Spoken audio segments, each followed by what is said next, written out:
మూడు ముళ్ల బంధం ముడిపడి మూన్నాళ్లు గడవక ముందే భార్యని అదనపు కట్నం కోసం వేధించాడో భర్త. తప్పురా అని చెప్పాల్సిన తల్లిదండ్రులు కోరస్ పాడారు, రాచి రంపాన పెట్టారు. ఒక తండ్రి లాంటి మామ కోడలపై అత్యాచారం చేసి అంతం చేశాడు.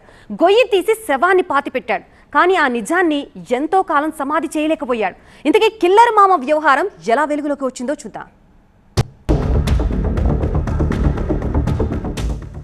ఇంటి ముందు గొయ్యి, ఇదిగో ఈమెను చంపి ఈ గొయ్యలోనే పాతి పెట్టారు. ఈ గొయ్యి తీయడానికి కర్త కర్మ క్రియ ఇదిగో ఇతనే.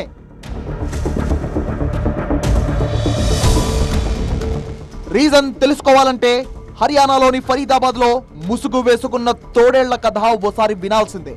రోషన్ నగర్ కి చెందిన అరుణ్ తో యూపీలోని షికోహాబాద్ కి చెందిన తనుకి 2 ఏళ్ల క్రితం వివాహమైంది. పెళ్లైన కొద్ది రోజుల నుంచే భర్త, అత్త, మామ అంతా కలిసి అదనపు కట్నం కోసం వేధించారామెను. డబ్బు, నగలు కావాలని పోరు పెట్టారు. అత్తింటి టార్చర్ భరించలేక తను పుట్టింటికి వెళ్లిపోయింది. దాదాపు ఏడాది పాటు అక్కడే ఉండిపోయింది. బానే చూసుకుంటామని హామీనివ్వడంతో తనుని అరుణ్ ఇంటికి పంపించారు కుటుంబ సభ్యులు.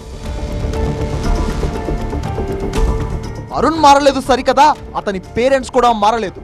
ఈసారి తనుని రెట్టింపు టార్చర్ పెట్టారు. ఏం జరిగిందో తెలీదు, మీ ఆడబిడ్డ కనిపించడం లేదంటూ కన్న వాళ్లకు బెదిరించారు అరుణ్ అండ్ పేరెంట్స్.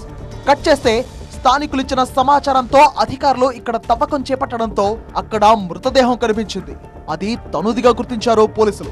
అరుణ్ కుటుంబాన్ని అదుపులోకి తీసుకుని ప్రశ్నించగా భయంకరమైన నిజాలు బయటపడ్డాయి. తనుని అదనపు కట్నం కోసం వేధించడమే కాదు, ఆమెపై మామ అత్యాచారం చేసి చంపేశాడు. అయితే బండారం బయటపడకుండా ఇంటి ముందే గొయ్యి తీసి ఆ మృతదేహాన్ని పాతిపెట్టినట్టు పోలీసుల విచారణలో అంగీకరించాడు అరుణ్ తండ్రి. ఈ దారుణం తెలుసుకుని తను ఫ్యామిలీకి గుండె పగిలినంత పనైపోయింది.